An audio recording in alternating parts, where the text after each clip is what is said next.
फैसला कर सकता कि जो जिन कठिनाइयों से आज हमारे देश के किसान जूझ रहे हैं, नौजवान जूझ रहे हैं, बेरोजगार जूझ रहे हैं और हमारे यहाँ के किसान, दलित, आदिवासी सब की इस तरह की समस्याएं हो गई हैं कि ऐसा लगता है कि सामने अंधकार सा दिखता है।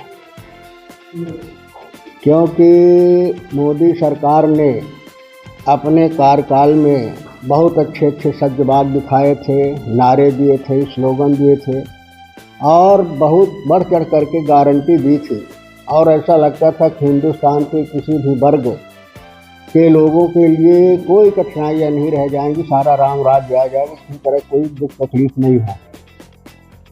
लेकिन उसके बाद ज़मीनी हकीकत देखने पर पता चलता है कि आज किस तरह से हर वर्ग पीड़ित है।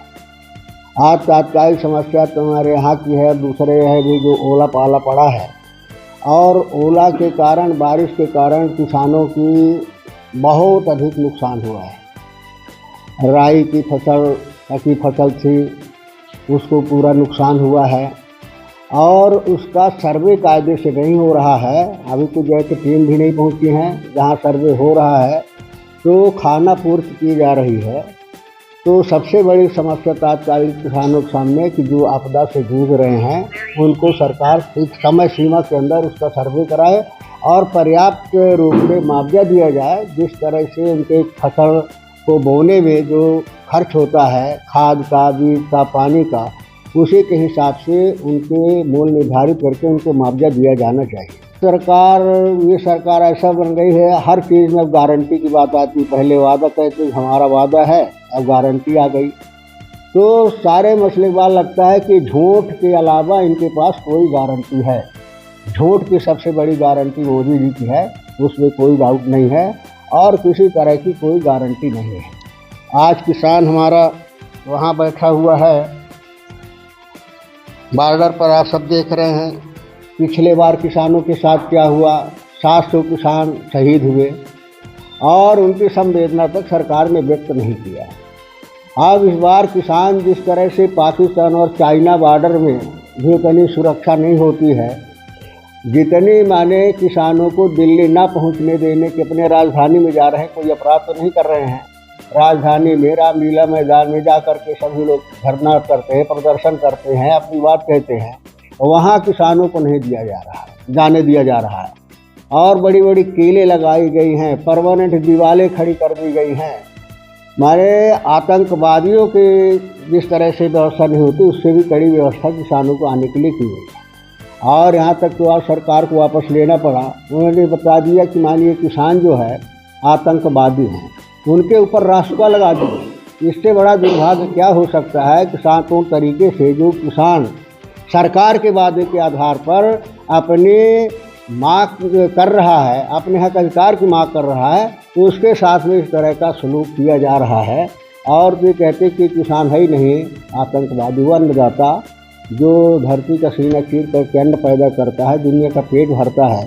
अगर आज वो अन्नदाता आतंकवादी हो जाएगा और उसके ऊपर रास्ता जैसी कार्रवाई होगी तो फिर प्रजातंत्र कहाँ रह गया, हमारा संविधान कहाँ रह गया, हमारी प्रजातांत्रिक व्यवस्था कहाँ रह गई।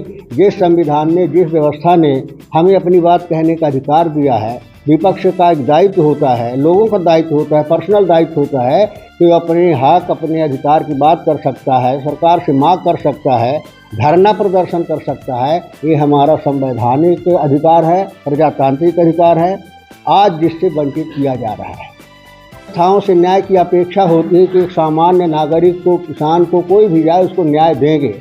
अगर उन संस्थाओं का सरकार द्वारा दुरुपयोग किया जाए, उनका उपयोग विपक्ष को और उस आवाज़ को जो सरकार से प्रश्न करना चाहती है, सरकार से हल जानना चाहती है, सरकार से अपनी मांग करना चाहती है, उसको अगर दबाने में उन संस्थाओं का प्रयोग हो तो फिर प्रजातंत्र कहाँ रह जाएगा, प्रजातंत्र का क्या कोई अर्थ नहीं रह जाएगा। इस तरह की सरकार कर रही है। और जिन लोगों को भ्रष्टाचारी कह करके ईडी का भय दिखा करके ईडी की कार्यवाही की जाती है और दूसरे तरह एजेंसियों की कार्य की जाती है, सीबीआई की जांच की जाती है और ये माना जाता है, प्रोपगंडा किया जाता है कि ये सबसे बड़े अपराधी हैं, दोषी हैं। और वही व्यक्ति जो है अगर भारतीय जनता पार्टी की सरकार में शामिल हो जाता है, उनकी पार्टी में शामिल हो जाता है, तो उसको प्रमाण पत्र मिल जाता है कि माने वो दूध का धुला हुआ है, उसके ऊपर कोई चार्ज नहीं। तो इस तरह की जो कार्रवाइयाँ हो रही हैं, ये निश्चित रूप से हमारे प्रजातांत्रिक मूल्यों को ख़त्म करने के लिए की जा रही हैं, हमारे संवैधानिक प्रावधानों को ख़त्म करने के लिए की जा रही है। और बड़े सुनियोजित तरीके से ये प्लान हो रहा है कि किस तरह से इस देश के सारी संपदा पर, इस देश के संसाधनों पर किस तरह से पूंजीपतियों का कब्जा हो जाए। हजारों किसानों की ज़मीनें ली गई और रेलवे विभाग ने ज़मीन लेते समय जो टर्म्स और कंडीशन निर्धारित किया था, ये किया था कि प्रभावित किसान के परिवार के एक बेटे को नौकरी दी जाए, लेकिन किसी को नौकरी नहीं दी जा रही है। और उसके लिए अगर किसान मांग करते हैं तो उनके ऊपर केस लगाया जाता है, लाठीचार्ज किया जाता है। और अगर हमारे बेरोजगार जो मांग कर रहे हैं उनके ऊपर केस लगाया जाएगा, मुकदमा लगाया जाएगा, तो उनका भविष्य बर्बाद हो रहा है। आगे भी उनको कहीं जब तक डिसीजन नहीं होगा तब तक नौकरी नहीं मिलेगी। तो सरकार को चाहिए कि जो टर्म कंडीशन थी उसके आधार पर उन बेरोजगारों को नौकरी दी जाए, पर्याप्त उसका मुआवजा दिया जाए, जो उनके ऊपर केस मुकदमे लगाए गए हैं उनको वापस लिया जाना चाहिए ताकि उनका भविष्य बर्बाद नहीं हो। ये देश के भविष्य के लिए अच्छा नहीं है। सरकार को देश के हित में जनता ने चुना है, देश के लिए सरकार को उसमें गंभीरता से विचार करना चाहिए और उसको अपने करनी और कथनी पर विचार करके इस देश के जनतंत्र के लिए इस देश की जनता ने जो विश्वास दिया है उस विश्वास को भटकाने का, गुमराह करने का नहीं, बल्कि उस विश्वास को मजबूत करने का प्रयास सरकार को करना चाहिए।